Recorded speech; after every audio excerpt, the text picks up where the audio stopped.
चैव ओंकाराय नमो नमः।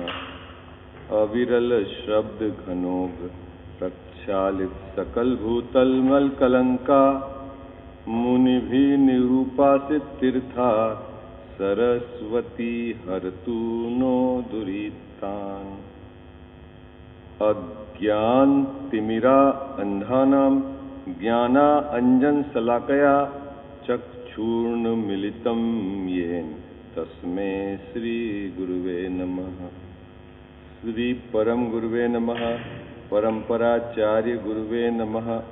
सकल कलुष विध्वंसकम श्रेयसाम परिवर्धकम धर्म संबंधकम भव्य जीव मन प्रतिबोध कारकम पुण्य प्रकाशकम पाप प्रणाशमिति इदम शास्त्रम श्री मोक्ष मार्ग प्रकाशक नाम ध्येय।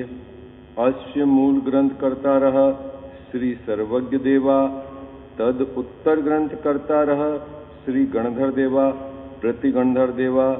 तेसाम वचना सामाद्य आचार्य कल्प पंडित टोडरमल जी द्वारा विरचित श्रोता रह सावधान तया शृण्वन्तु। मंगलम भगवान वीरो मंगलम गौतमो गणी, मंगलम कुंद कुंदाद्यो जैन धर्मोस्तु मंगलम। सर्व मंगल मांगल्यम सर्व कल्याण कारकम प्रधानम सर्वधर्मानां जैनम जयतु शासनम। जैनम जयतु शासनम। जैनम जयतु शासनम। नमः श्री समयसाराय स्वानुभूत्याश्चकासते चित्स्वभावाय भावाय सर्वभावान्तरे स्थिते। मिथ्याभाव अभाव ते जो प्रगटे निज भाव, सो जयवंत रहो सदा यह ही मोक्ष उपाव। यह ही मोक्ष उपाव। सर्वज्ञ शासन जयवंत वर्ते, निर्ग्रंथ शासन जयवंत वर्ते। हे यही भाव विच्छिन्न मन में रहता है, सर्वज्ञ शासन जयवंत वर्ते। निर्ग्रंथ शासन जयवंत वर्ते। जय बोलो देव शास्त्र गुरु की।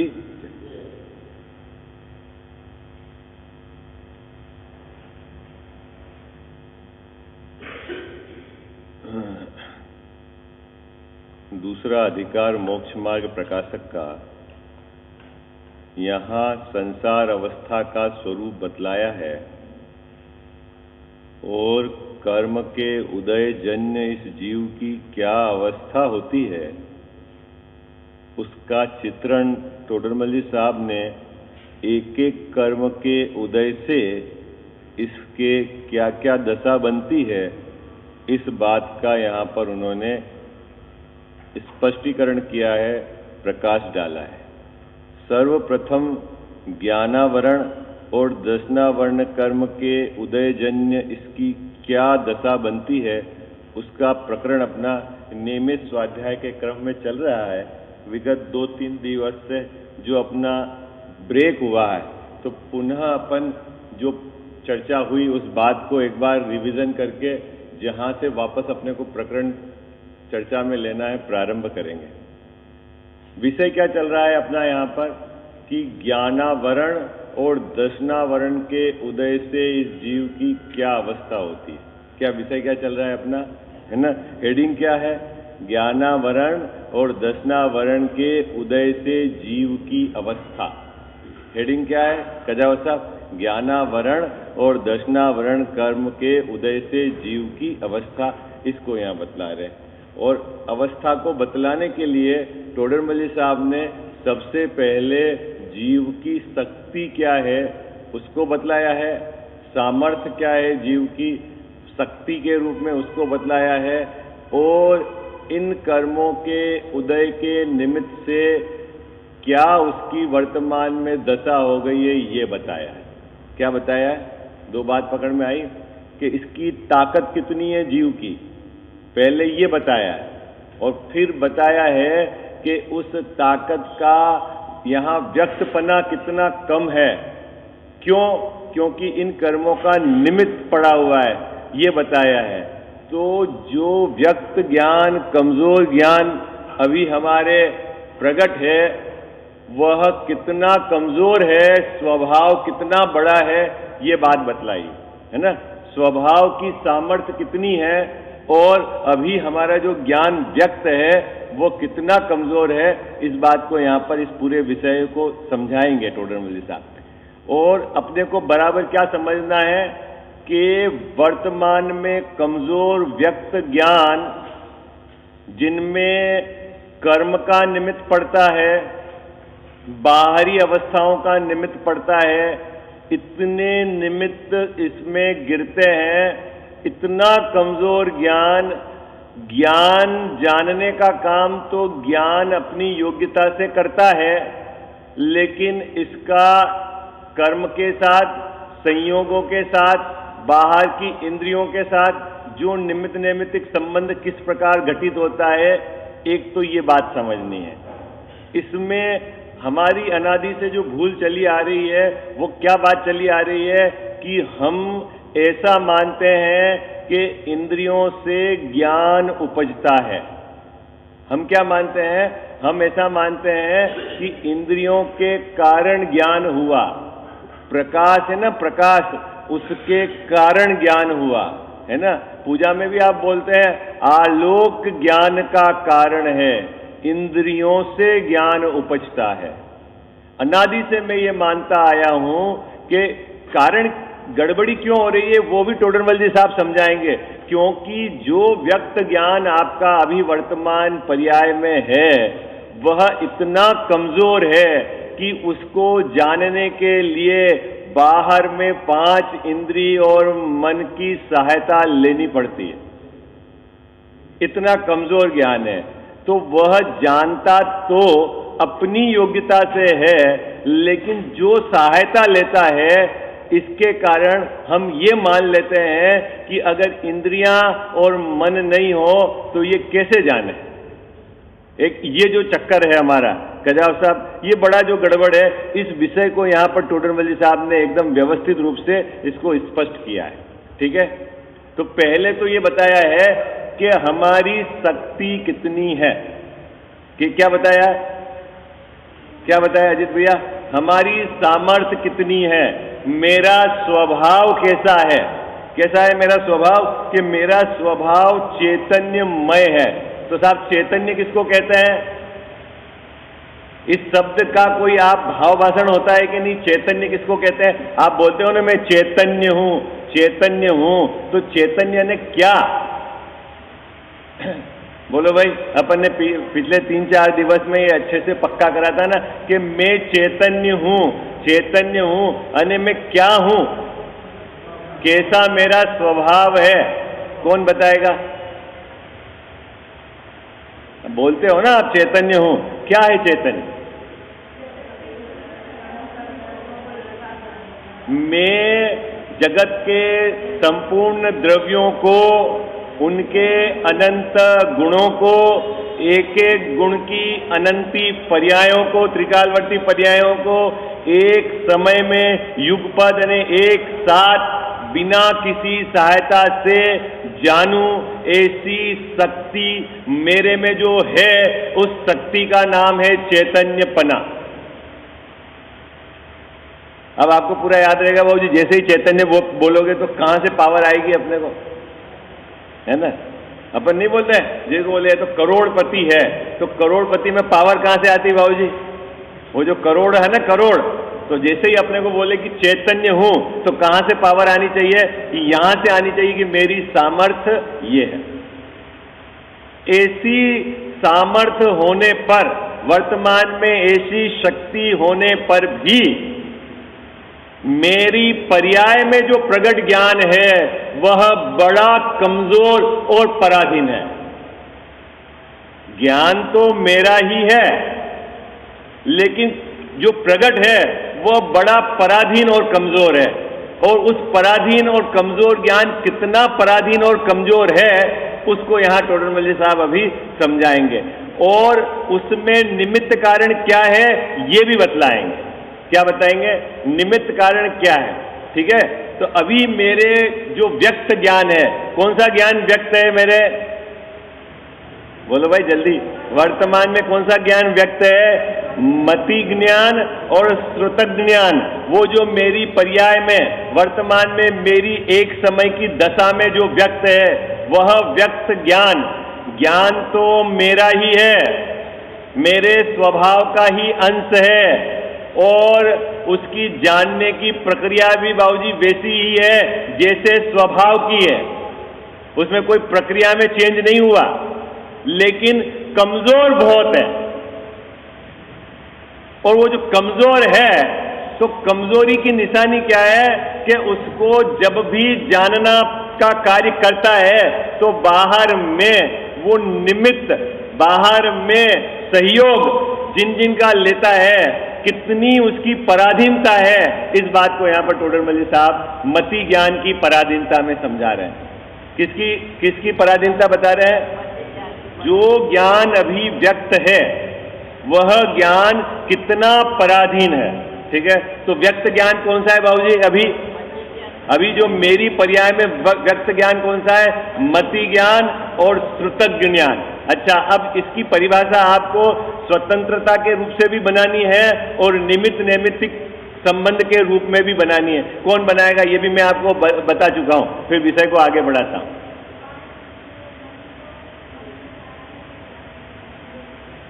ये निमित्त की ज्ञानावरण और दर्शनावरण के क्षयोपशम से जो ज्ञान प्रकट है उसको कहते हैं मति ज्ञान और श्रुतक ज्ञान है। किससे? कर्म के क्षयोपशम से।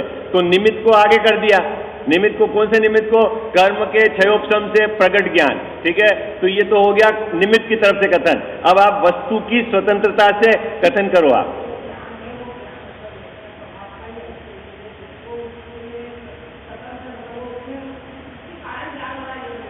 पूरी स्वतंत्रता से सेंटेंस बनाना है। जब मेरा स्वयं का परिणमन अल्प विकसित रूप होता है तब बाहर में ज्ञानावरण और दर्शनावरण का क्षयोपशम निमित्त होता है। ये होगी स्वतंत्रता की बात। बराबर बात पकड़ में आई? परिणमन कौन कर रहा है? अल्प विकसित रूप। ज्ञान स्वयं, आत्मा का स्वयं का परिणमन कैसा हो रहा है? अल्प विकसित रूप, आंशिक रूप। तो उसमें बाहर में निमित्त कौन है? कि ज्ञानावरण और दर्शनावरण कर्म निमित्त है। देखो एक बात अच्छे से समझना आप, क्योंकि ये तो दिल्ली की सभा है, अपन इसको थोड़ा विस्तार भी दे सकते हैं, समझा भी सकते हैं कि जब ये जीव जानने का कार्य करता है ना, अभी जो व्यक्तता है उसमें 4 क्षयोपशम चाहिए पीछे की तरफ, और बाहर में पराधीनता में लंबा चार्ट बनाया है टोडरमल जी साहब ने, वो बराबर अपने को समझना है। देखो पहले तो आत्मा की, यानी जो अपना स्वद्रव्य है उसकी क्षयोपशम क्या क्या चाहिए।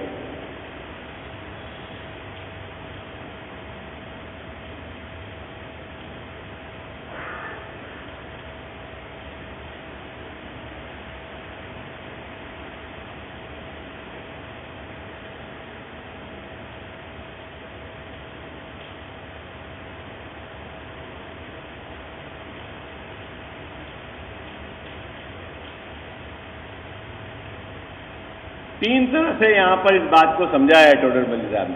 3 तरह से। एक तो आत्मा का वर्तमान में व्यक्त क्षयोपशम, निमित्त में जो भी 4 प्रकार के कर्म हैं, ज्ञानावरण, दर्शनावरण और वीर्यांतराय, वीर्य, इसका क्षयोपशम यहां पहले तो ये आवश्यक है। ठीक है, और संसार अवस्था में कभी भी ऐसा नहीं होता कि इसकी ये क्षयोपशम रूप अवस्था नहीं होती। ये तो अपन चर्चा करके आए किस किस का क्षयोपशम चाहिए। तो एक तो ये दर्शनावरण,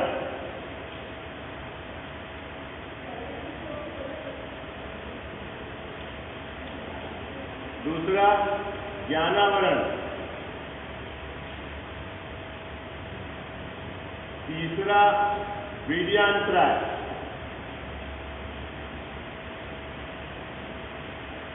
इन 30 का तो क्षयोपशम, क्योंकि बाबूजी ये जो भी जानने में जब भी काम होगा, जानने का और चारित्र का जो भी काम होगा, वीर्य अंतराय का क्षयोपशम सहकारी है।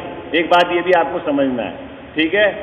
और संसार अवस्था में दर्शन पूर्वक जाना जाता है, तो दर्शनावर्णी कर्म का क्षयोपशम भी अनिवार्य है। दर्शनावर्णी कर्म का क्षयोपशम, दर्शनावर्णी कर्म में भी विभाजन है, चक्षु दर्शन, अचक्षु दर्शन है ना, और इसकी तो 9 प्रकृतियां है ना। फिर निद्रा, निद्रा निद्रा, प्रचला प्रचला प्रचला, स्नाय गद्य है ना, ये जो ये ज्ञानावरण की तो जो सर्वघाती प्रकृतियां हैं, ठीक है, अगर उदय में होए तो फिर क्या है, वो तो क्या जाने। तो इसमें निद्रा का क्षयोपशम भी चाहिए, चक्षु और अचक्षु दर्शन का क्षयोपशम भी चाहिए। ये तो हो गया दर्शनावरण में। ज्ञानावरण का क्षयोपशम चाहिए, और इधर वीर्य अंतराय का क्षयोपशम चाहिए। इतना तो आत्मा के अंदर की उस समय की अवस्था चाहिए। ये तो हो गया क्षयोपशम की रूप की बात। अब ऐसा होने पर भी बाहर में इंद्रिय और मन, इसका सहयोग चाहिए। इतना भी नहीं है, इंद्रिय और मन के बाद बाह्य सामग्री भी चाहिए, बाह्य सामग्री भी चाहिए। ये सब बातें अपने को बराबर समझनी है। चले विषय को प्रारंभ करें अपन। विषय क्या चल रहा है कि जो हमारा वर्तमान में ज्ञान है, कौन सा ज्ञान? प्रगट ज्ञान है, व्यक्त ज्ञान है। उस ज्ञान की पराधीनता कितनी है, वह ज्ञान कितना कमजोर है? जानने का काम तो ज्ञान ही करता है। कौन करता है बाबूजी? ज्ञान, जानने का काम ज्ञान ही करता है। लेकिन कमजोरी की निशानी है कि वो जो जानने के काम में किस किस की सहायता लेता है। नहीं, जो है ना दादाजी लकड़ी की सहायता से चल के आए, तो वो क्या पहचानी है लकड़ी की? लकड़ी क्या बताती है? वो कमजोरी बताती है ना। चल के तो दादाजी आए हैं, लेकिन वो क्या बताती है? कमजोरी बताती है ना। चल के तो दादाजी आए हैं, लेकिन वो कमजोरी बताती है। ठीक उसी प्रकार जानता तो हमारा ज्ञान है, लेकिन 5 इंद्रिय और मन की सहायता से जानता है, वह कमजोर व्यक्त ज्ञान है, ये बताते हैं। और ये प्रकरण का भाव क्या समझना आपने को पूरा। ये अभी क्या थोड़ी सी आवाज वो बढ़ाना ना मास्टर। Hello hello hello. आगे का जो लाल रंग का स्विच है, हल्का सा ऊपर ले लेना है। सबसे पहले लाल वाला, हल्का सा ऊपर। हेलो हेलो हेलो हेलो, बस। देखो, इस पूरे प्रकरण में अपने को ये समझना है, हमारी वर्तमान पर्याय में कितनी कमजोरी है। जानने के लिए हमें किन किन की सहायता लेनी पड़ती है, लेकिन बाहर जिनकी सहायता ली जाती है उससे ज्ञान नहीं प्रकट होता है। और मेरा स्वभाव कितना सामर्थ्य वाला है, ये बात अपने को पकड़नी है। ये पूरा इस प्रकरण का विषय वस्तु है, ठीक है। अब अपन इसका धीरे धीरे जो टोडरमल साहब ने इस प्रकरण को चलाया है, उस आधार से अपन चर्चा करते हैं। सबसे पहले तो यहाँ उदाहरण दिया है टोडरमल साहब ने। उदाहरण ये दिया है कि जिस प्रकार कमजोर नेत्र चश्मे के बिना नहीं देख सकती। क्या उदाहरण दिया है? जो आंख कमजोर है वो चश्मे के बिना नहीं देख सकती, लेकिन देखने का काम तो आंख ही करती है। इसमें तो कोई दिक्कत नहीं बात को। ये तो प्रकरण बिल्कुल समझ में आ गया आपको। क्या बात समझ में आ गई सुशील भैया? कमजोर आंख बिना चश्मे से नहीं देख सकती, बिल्कुल। लेकिन देखने का काम कौन करती है? हाँ, देखने का चश्मे से नहीं देखा है, चश्मे की उपस्थिति जरूर है। देखा किसने है? आंख ने देखा है। और अगर चश्मा नहीं हो तो नहीं देख पाता है।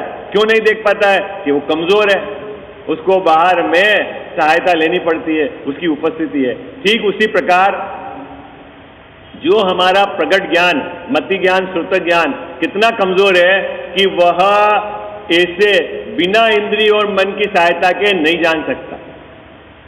और जानने के लिए उसको 5 इंद्रिय और मन की सहायता लेनी पड़ती है। तो एक परिभाषा आपको आगम में इस प्रकार की भी मिलती है कि जो ज्ञान 5 इंद्रिय और मन की सहायता से जानता है उसे मति ज्ञान कहते हैं।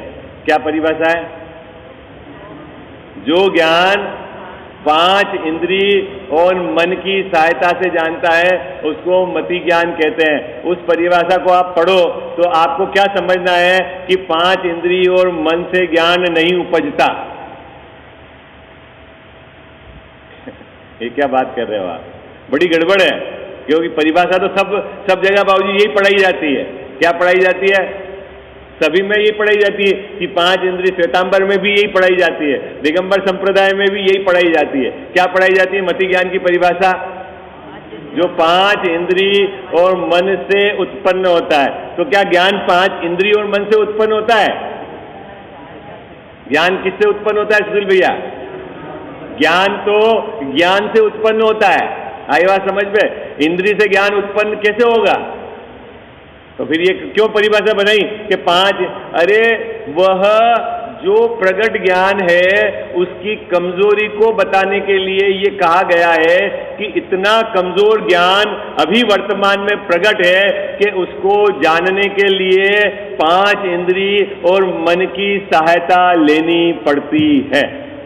जानता तो वह स्वयं अपनी योग्यता से है, और वहां इंद्रियां और मन क्या है भैया? निमित्त है। अब परिभाषा सही समझोगे आप? क्या समझोगे परिभाषा सही? 5 इंद्रिय और मन क्या है? निमित्त है। जानता कैसे है? जानता तो वह अपनी स्वयं की योग्यता से है, और उस ज्ञान को इंद्रियों और मन ने नहीं उत्पन्न किया है। किसने उत्पन्न किया है ज्ञान तो मेरा स्वभाव है, और उस स्वभाव का ही अल्प विकसित रूप परिणमन है। बात पकड़ में आ गई आपको? यहां तक बात समझ में आ गई? ठीक है। लेकिन गड़बड़ी क्या होती है कि इंद्रियां और उस ज्ञान के निमित्त नैमित्तिक संबंध है। वहां से इस जीव के गड़बड़ियां प्रारंभ हो गई, और वो गड़बड़ियां क्या समझता है? निमित्त नैमित्तिक संबंध को कर्ता कर्म समझता है। क्या समझता है? निमित्त नैमित्तिक संबंध को कर्ता कर्म समझता है कि यदि इंद्रियां नहीं होगी तो मेरा ज्ञान समाप्त हो जाएगा।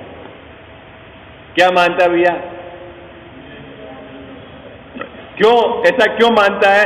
क्योंकि इसके निमित्त नैमित्तिक संबंध है। ये बात यहाँ टोडरमल साहब ने बताया। देखो आप अपन ने जहां प्रकरण छोड़ा है वहां से वापस इसको पढ़ते हैं। ये पैराग्राफ आप में से कौन पढ़ेगा? Page number 33।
और का और जानता है। बस अपने को अभी ये 3 पंक्ति की चर्चा करनी है। पहली तो अपन चर्चा कर चुके हैं, अभी दूसरी पंक्ति देखो।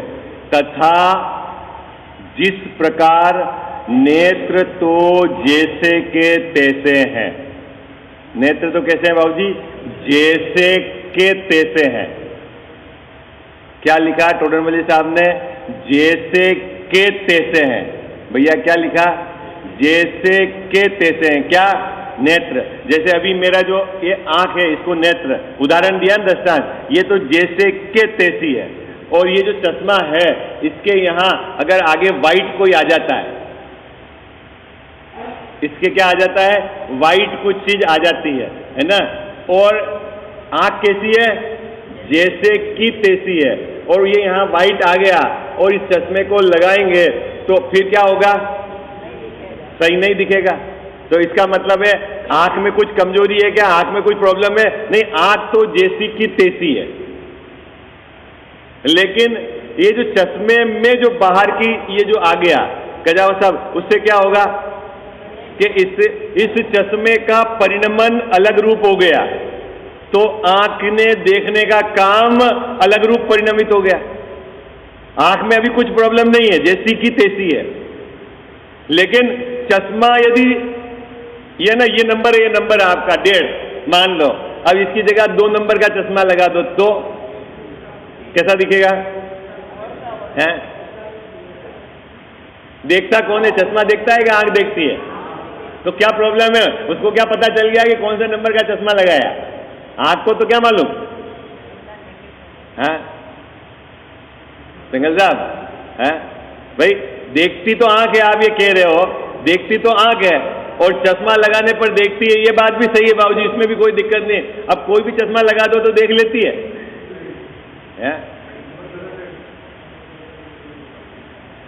इसका मतलब है कि जो आंख चश्मे का यदि परिणमन अलग रूप हो तो वह अपने देखने का काम का परिणमन अलग रूप हो जाता है। आई बात समझ में? यदि चश्मा आपने ज्यादा नंबर का लगा दिया, या जिसको बोलते हैं उत्तल और अवतल यानी गड्ढे वाला और उभरा हुआ, अगर इस तरह का लेंस आपने लगा दिया और सामने से देखोगे तो चीज बड़ी दिखती है, और उल्टा लगा दिया तो चीज छोटी दिखती है। किसको दिखती है? आंख में। तो इसलिए आंख में ऐसा ही होता है ना, ऐसा देखोगे बिलोली कांच से तो बड़ा दिखेगा, और उसको उल्टा कर दोगे तो कैसा दिखेगा? पतला दिखेगा, है ना। पतला दिखना और मोटा दिखना देखा किसने? आंख ने। और आंख तो जैसी की तैसी है। टोडरमल्ली साहब कह रहे हैं आंख तो जैसी की तैसी है, फिर ये जो पतला और मोटा कैसे दिख रहा है? कुछ बात पकड़ में आई आपको? नहीं आई? क्या कह रहे हैं टोडरमल्ली साहब? आंख तो जैसी की तैसी है, उसमें तो कुछ हुआ ही नहीं, लेकिन आपने चेंज इधर लेंस का परिणमन कुछ अलग हो गया, है ना, तो इसके देखने का काम अलग हो गया। तो ऐसा क्यों है? तो टोडरमल्ली साहब कह रहे हैं कि ऐसा आंख के और बाहर के जो चश्मे के, है ना, इसके बीच में क्या है? निमित्त नैमित्तिक संबंध है। निमित्त नैमित्तिक संबंध किसको कहते हैं? कि ये अगर अलग परिणमन करे तो ये आंख भी अलग रूप से देखने का काम कर लेती है। बात पकड़ में आ गई? निमित्त नैमित्तिक संबंध क्या है? देखती तो आंख ही है, क्या देखती तो आंख ही है। यदि आपने इधर ये जो चश्मे बिलोली कांच लगा दिया आपने, तो क्या है कि ये जैसे ही बिलोली कांच आया तो इधर आंख क्या करती है कि बाहर की वस्तु को बड़ा करके देख लेती है। किसने वस्तु बड़ी करा दी? वस्तु किसने बड़ी करा दी? वस्तु किसने बड़ी करा दी? अरे वस्तु तो एज इट इज है, उसको कौन बड़ी करा है? अभी चश्मे का परिणमन अलग है, तो चश्मे का परिणमन अलग रूप होने पर इसने, आंख ने भी अपना परिणमन अलग रूप कर दिया।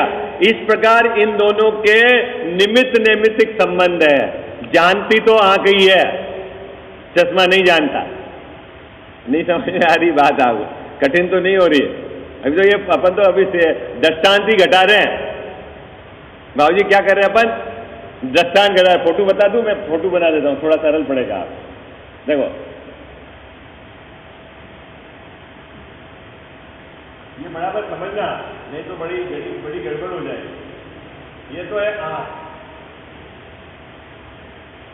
ये है चश्मा, और ये है वस्तु। 3 बात हो गई। क्या है? अभी उदाहरण ही चल रहा है, हो सिद्धांत नहीं। सिद्धांत तो अपन 6 ऑप्शन से घटाएंगे। अभी क्या उदाहरण चल रहा है बाबूजी? आंख, चश्मा और वस्तु। पहले नंबर पे टोडरमल्ली साहब ने क्या सिद्ध करा कि जो आंख कमजोर है, इसकी कमजोरी की पहचान क्या है कि इसके चश्मा है। क्या पहचान है? इसकी कमजोरी की पहचान क्या है? चश्मा है। लेकिन देखने का काम कौन करती है? ये नहीं करता, ये करता है। सरल है। पहली पंक्ति में तो यही बात हुई ना अपनी। क्या बात हुई कि देखने का काम तो नेत्र ही करती है, चश्मा नहीं करता। लेकिन ये चश्मा नहीं हो तो ये नहीं देख सकता। तो इसका मतलब क्या समझना कि आंख की कमजोरी है कि जब जब इसको देखने रूप परिणमन होता है तो बाहर में इसकी सहायता लेनी पड़ती है, लेकिन देखने का काम आंख ही करती है, चश्मा नहीं। एक नंबर। अब दूसरी नंबर की बात आई कि इनमें आंख में और चश्मे में निमित्त नैमित्तिक संबंध है। क्या निमित्त नैमित्तिक संबंध है? कि अगर ये चश्मा अलग रूप परिणमित होवे, मतलब ये 1 नंबर का हो, 2 नंबर का हो, 3 नंबर का हो, 4 नंबर का, तो आंख भी अलग अलग देखे। देखने का काम कौन करती है? आंख करती है, ठीक है। और चश्मा क्या करता है बाबूजी? ये तो संयोग निमित्त है, लेकिन इसमें इन दोनों में निमित्त नैमित्तिक संबंध है। खजावत साहब क्या संबंध है? कि यहां लेंस चेंज होते जाए, इसका परिणमन अलग होता रहे, तो यहां देखने का काम अलग होता रहे। जब आंख जैसी की तैसी है। क्षयोपम तो वो का वही है। क्या है? क्षयोपम तो जो का त्यो ही है, लेकिन इधर चेंज हुआ तो इधर चेंज हो गया। इसको निमित्त नैमित्तिक संबंध है, ये बात बता रहे भैया। बात पकड़ में आ रही है आपको? है बड़े अच्छे से समझना ये प्रोसीजर को, है ना। क्या है प्रोसीजर? पहले नंबर की प्रोसीजर बात पकड़ में आ गई आपको? पहले नंबर की बात क्या? आंख पे अगर चश्मा है तो ये क्या बताता है कि आंख की कमजोरी बताता है। चश्मा नहीं देखता, आंख ही देखती है। ये बात सही है ना। दूसरी बात, आंख ही देखती है तो फिर कोई भी चश्मा लगाओ तो चलेगा? कोई भी चश्मा लगाओगे तो जैसे जैसे चश्मे का परिणमन होगा वैसे वैसे आंख अपना परिणमन उस रूप कर लेती है। अन्य इधर नंबर चेंज तो इधर ये देखने का काम चेंज, है ना। जैसे जैसे आप बड़ा लेंस लगाओगे तो सामने वाली चीज बड़ी दिखती जाती है। इसका मतलब किसने बड़ा दिखाया? देखा किसने बड़ा? आंख नहीं देखा है, लेकिन आंख का और चश्मे का निमित्त नैमित्तिक संबंध है। 2 बातें हो, ठीक है। चलो अब आप कितना समझ पा रहे हो बाद में, अभी मैं तीसरे में सिद्धांत जब घटाऊंगा सबको एक साथ, तब अपन देखेंगे। तीसरे नंबर की बात, जिस प्रकार नेत्र तो जैसे के तैसे हैं, परंतु चश्मे में कुछ दोष हुआ हो तो नहीं देख सकता, अथवा थोड़ा दिखता है या और का और दिखता है ना। तीनों बातें हैं भैया। चश्मे में यदि कुछ दोष हो तो या तो थोड़ा दिखता है, या और का और दिखता है, या नहीं दिखता है। ऐसा क्यों है? तो यहां लिख रखा है, क्या लिख रखा है? ऐसे क्यों कि इसका और चश्मे का और आंख का निमित्त नैमित्तिक संबंध है, ठीक है। अब यहां अपने को सिद्धांत घटाना है, ठीक है। ठीक उसी प्रकार अपना क्षयोपम, क्षयोपम कौन सा हो गया? मति ज्ञान और श्रुत ज्ञान, वो अपना क्या है? क्षयोपमिक ज्ञान। वो तो जैसे का तैसा है। जैसे का तैसा है मतलब जो क्षयोपम है वो है, लेकिन 5 इंद्रियां और मन का परिणमन यदि अलग हो जाए तो इसके जानने का काम अलग हो जाता है। सजावत साहब, ऐसा होता है कि मेरे अभी शरीर का परिणमन मान लो उष्ण रूप हुआ, ठीक है, और आप आए और आप मेरे को कहो, मेरे को चेक करके बताओ बुखार है कि नहीं है, तो फिर क्या करोगे आप? नहीं? हाँ, अरे बोलो ना। अभी आपने अभी कुछ मीठा खाया हो और अंदर चाय बनी हो, कोई बोले बाबूजी चाय चेक टेस्ट करके बताओ, तो आप क्या कहोगे? अरे बोलो ना, क्या बोलोगे? तो आपका क्षयोपम गायब हो गया क्या वहां से?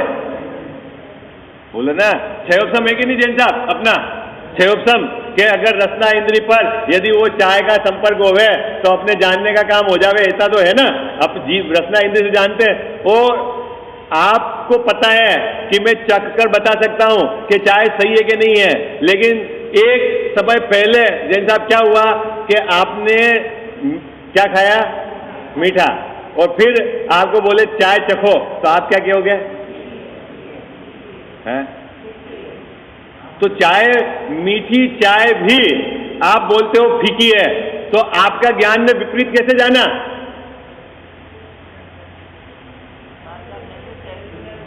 राव जी, विपरीत कैसे जाना? क्यों बोले इसका और बाहर के इंद्रियों के बीच में निमित्त नैमित्तिक संबंध है। क्या संबंध? कठिन हो गया खजावस्ता, इतना गहराई से तो अपन ने विचार ही नहीं करा था जितना टोडरमल साहब ने विचार करा। नहीं, अपन तो यही मानते था बिना चश्मे के दिखा के तो बता दो। अरे बिना चश्मे से ही देखता है, हाँ, जब भी आंख के बिना ही जानता है वो। लेकिन ये सब कमजोरी की निशानी है। किसकी कमजोरी की? हमारे कमजोर क्षयोपम ज्ञान की निशानी है कि आंख चाहिए, चश्मा चाहिए, रोशनी चाहिए, और उस समय मन भी सही चाहिए, सब चाहिए, तब जाके इसके समझ में आए, बाकी इसके समझ में नहीं आए। बहुत कमजोरी है इसके। ये सब बातें यहां टोडरमल जी साहब बताएंगे। अभी क्या बता रहे हैं? निमित्त नैमित्तिक संबंध। किसका निमित्त नैमित्तिक संबंध? यदि बाहर में इंद्रियों का परिणमन अगर अलग हो जावे तो ये जानने का काम भी इसके अलग हो जाता है।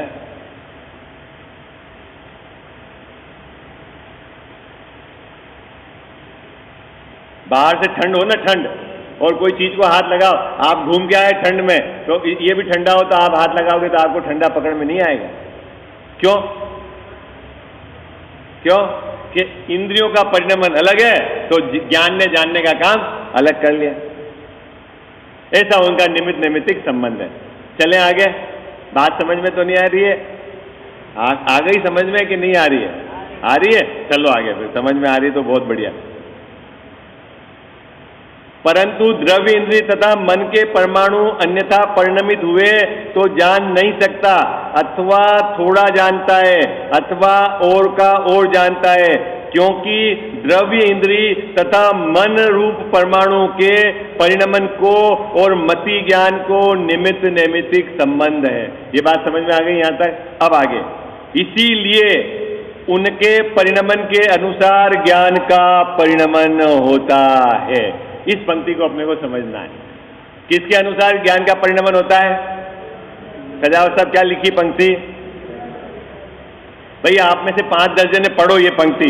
इसीलिए उनके परिणमन के अनुसार ज्ञान का परिणमन होता है। कौन पढ़ रहा है? 5-7 जने अलग अलग पढ़ो, 3 पुरुष वर्ग से और 3 महिला वर्ग से।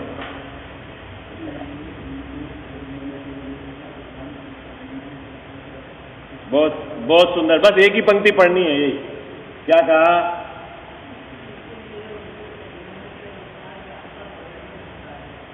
हाँ, और कोई पढ़ो, जोर से आवाज में।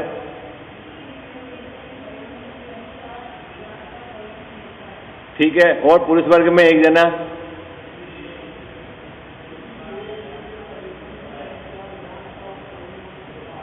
अब किनके परिणमन के अनुसार? प्रश्न ये है। उनके मतलब किनके? 5 इंद्रिय और मन के। उनके मतलब क्या समझना बाबूजी यहां पर? 5 इंद्रिय और मन के परिणमन के अनुसार। तो क्या 5 इंद्रिय और मन आत्मा के ज्ञान को परिणमन कराते हैं? नहीं, उनके और आत्मा के क्या है? परिणमन निमित्त नैमित्तिक संबंध है। निमित्त नैमित्तिक संबंध क्या कहलाता है? कि इधर इंद्रियों का परिणमन अपनी योग्यता से होता है और उसी समय ज्ञान का परिणमन अपनी योग्यता से होता है। दोनों का परिणमन अपनी अपनी योग्यता से होता है। दोनों का एक काल में होने के कारण यहां निमित्त नैमित्तिक संबंध से कहा जाता है कि जैसे हमने अभी शक्कर चखने के बाद चाय चखते हैं तो बोलते हैं कि चाय फीकी है, तो क्या आपको उल्टा ज्ञान हो गया?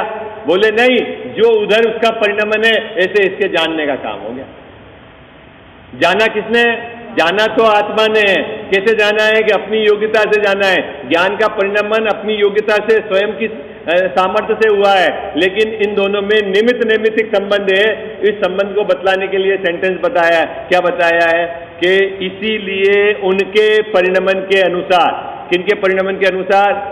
5 इंद्रियों और मन के परिणमन के अनुसार इसके जानने का रूप परिणमन होता है।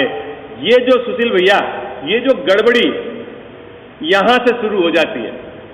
ये क्या, ये ऐसा मानता है कि यदि इंद्रियां ही जनाती है, क्या मानता है भाऊजी? ये क्या मानता है ये कि इंद्रियों से ही ज्ञान उपजता है। अगर ये सही नहीं हो तो नहीं जान सकता। और गड़बड़ी क्या है? गड़बड़ी यह है कि इनका निमित्त नैमित्तिक संबंध है। निमित्त नैमित्तिक संबंध है कि इसका इधर कुछ परिणमन होवे और जानने वाला ज्ञान ये अपना परिणमन उस रूप कर लेता है। तो इन दोनों के चक्कर में ये ऐसा मानता है, इसलिए 24 घंटे ये चाहता है कि मेरे ज्ञान के लिए इंद्रियां बनी रहे और इंद्रियों की चौकीदारी करता है, व्यवस्थित बना के रखता है। कहां से गड़बड़ी हुई कजावत साहब? देखो, स्वभाव की तरफ की दृष्टि नहीं, पराधीन ज्ञान के जानने का तरीका इसको पता नहीं, और इसने अज्ञान दशा में ऐसा मान लिया है कि इंद्रियों से ही ज्ञान उपजता है। इसलिए यह 24 घंटे किसकी सुरक्षा में लगा हुआ है? इंद्रियों की सुरक्षा में। व्यवस्थित होनी चाहिए, आंख बढ़िया होनी चाहिए, शरीर व्यवस्थित होना चाहिए, तो काम चलता रहेगा मेरा। नहीं, ऐसा नहीं है। ये गड़बड़ी ऐसे पैदा नहीं हुई है बाबूजी, गड़बड़ी पैदा इसलिए हुई है कि ये वो बारीक भेद नहीं पकड़ पा रहा। ये जो इनका निमित्त नैमित्तिक संबंध है, इसके आधार से इसने एक चीज पिक्चर बना ली है कि मेरे अगर इंद्रियां नहीं होएगी तो मैं तो बिल्कुल बेकार हो गया, अब तो मेरे कुछ नहीं, ज्ञान ही समाप्त हो गया। ऐसा इसका पिक्चर बन गया। चलें आगे, यहां तक बात समझ में आ गया? ठीक है, देखो अभी पढ़ लेता हूं, समय अपना पूरा हो गया, फिर इसके आगे यहां उदाहरण जो दिया है वो बहुत सशक्त उदाहरण दिया। उसका उदाहरण इस प्रकार है। किस प्रकार है? जैसे मनुष्यादि को बाल वृद्ध अवस्था में द्रव्य इंद्रिय तथा मन शिथिल हो, तब जान पना भी शिथिल होता है। जैसे जैसे इंद्रियां शिथिल हो जाती है, बूढ़ा हो जाता है ना। बूढ़ा क्या, बूढ़ा किसको कहते हैं भाऊजी? वृद्ध अवस्था किसको कहते हैं? किसके आधार से वृद्ध अवस्था है? बाकी आत्मा में क्या होता है? उसमें तो कोई बुढ़ापा है ही नहीं। ठीक है, और बाहर में बुढ़ापा इसको देख के कहते हो, तो इसमें क्या देखते हो कि इंद्रियां शिथिल हो जाती है। तो इंद्रियां शिथिल हो जाती है तो तुम्हारे को क्या फर्क पड़ता है कि इसका इंद्रियों का और ज्ञान का, क्षयोश्रमिक ज्ञान का निमित्त नैमित्तिक संबंध है कि इसके शिथिल होने से जानना भी कम हो जाता है। तो ये समझता है कि अब मैं ढीला हो गया। कौन ढीला हो गया? मैंने कौन ढीला हो गया? इस शरीर की तरफ से मैं करता है। किधर से ढीला करता है अपने को? बोलो, ऐसा नहीं है क्या? है ऐसा ही है। ऐसा निमित्त नैमित्तिक संबंध है।